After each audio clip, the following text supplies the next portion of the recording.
What's going on, everybody? Rodrigo Fonador here with Asheville Cash Buyers. This is part 3 of our 5-part video series on selling your house by owner, for sale by owner, and if that's the right option for you.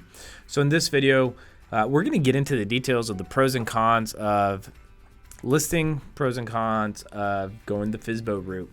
So basically, think about this mentally. Just draw a line down the middle of the sheet. On one side, we're going to list all the positive things for going FSBO.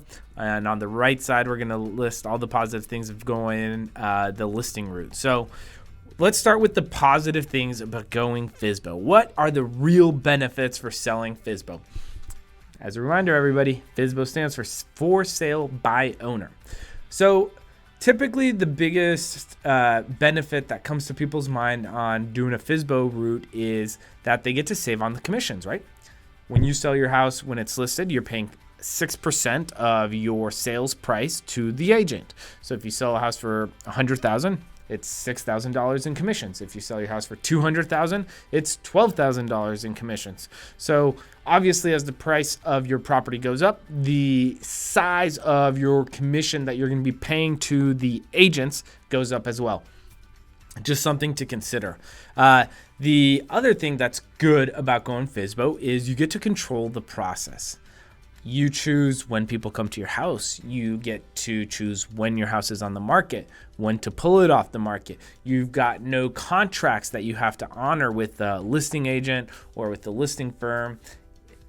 The ball's totally in your court. You've got full autonomy on how to proceed through the sales process. And again, another one of the benefits of going the FSBO route is that it's you and your house and just the buyer. When you list a house on the MLS, it's your agent, all of their clients, and you're just one of those people. And then there's typically a buyer's agent as well who represents a buyer and all of their clients. So you're just one piece of the puzzle. You're a number-ish. I mean, don't get me wrong. I'm not trying to say that you're not going to get great service and get very taken care of, well taken care of by an agent. You probably will if you choose a good one, and we're going to get into that later. But nonetheless, a good agent's going to have multiple clients, and that's just something to be aware of, and it's just something that you want to know. The other thing is, look, right now, because of the world that we live in with technology and everything, a lot of the things that agents did in the past to get you exposure for the house are things that are in your hands. Online tools like Zillow or, not that I'm recommending that you take pictures with your phone, but you can take pictures with your phone and still get pretty good photography out of that. Side note, even if you sell FSBO, we're going to talk about this in another video, always hire a professional photographer. Side rant ended. So the last point as far as another good benefit for going FSBO is that you care more about the sale of your house than anybody else. So let's recap those points really quickly. Benefits of selling FSBO. You save on commissions. You control the sales process. You're the only one in the process. You're not just a client or a number. You've got the power of the internet at your disposal. And once again, you care more than anybody else. All right, so what are the pros of selling on the MLS? What are the main benefits?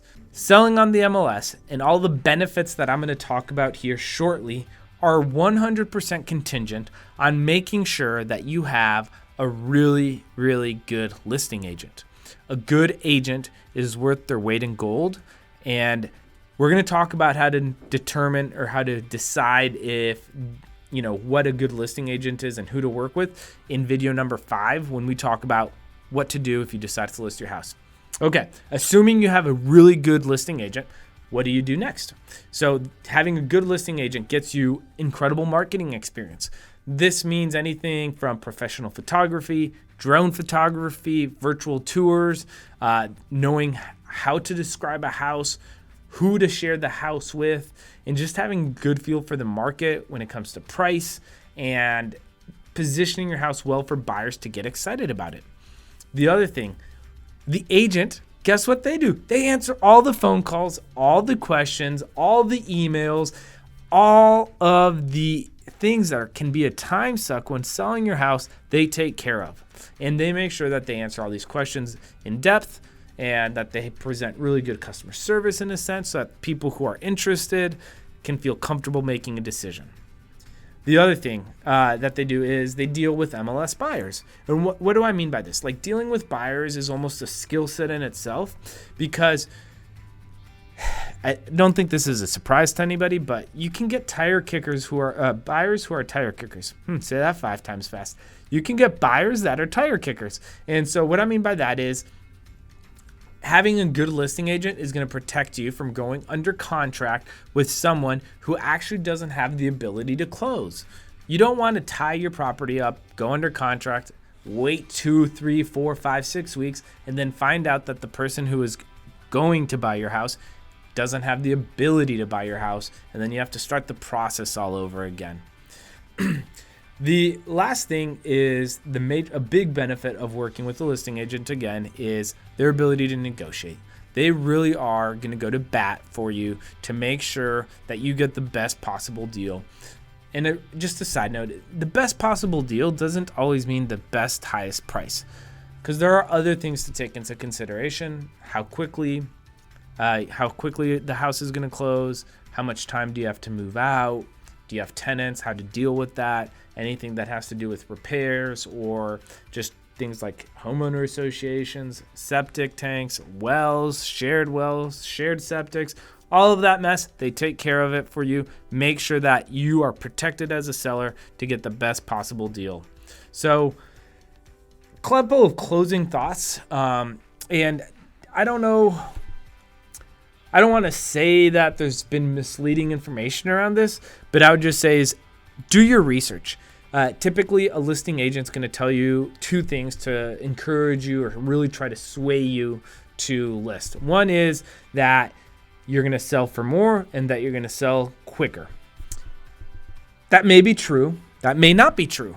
The reality is, if the house doesn't sell on the MLS, there's really no way to track how quickly a house sells for, and if it sells above asking price or list price. That data is not really easily available as it is when it's on the MLS and it's one central database. So if an agent says, hey, I can historically sell your house for 5% more than if you do for sale by owner, maybe that's true. Ask them and then tell me this information, because I'd be curious about this as well. How do you know that? Like, back that data up? Like, that's a really big piece. And same thing, prove to me that you can sell your house faster. So that's a little bit of a soapbox thing, but just wanted to give you a heads up. If you're interviewing list agents, you're going to hear those things, and make sure that you can verify that, because if you can, that's a big deal. So take it into consideration. As always, guys, our goal here at Asheville Cash Buyers is helping you take the next best possible step. Hope this information is helpful. Good luck making a decision, and hope that you guys make a decision you feel confident about. Take care, and see you guys on part 4 and part 5.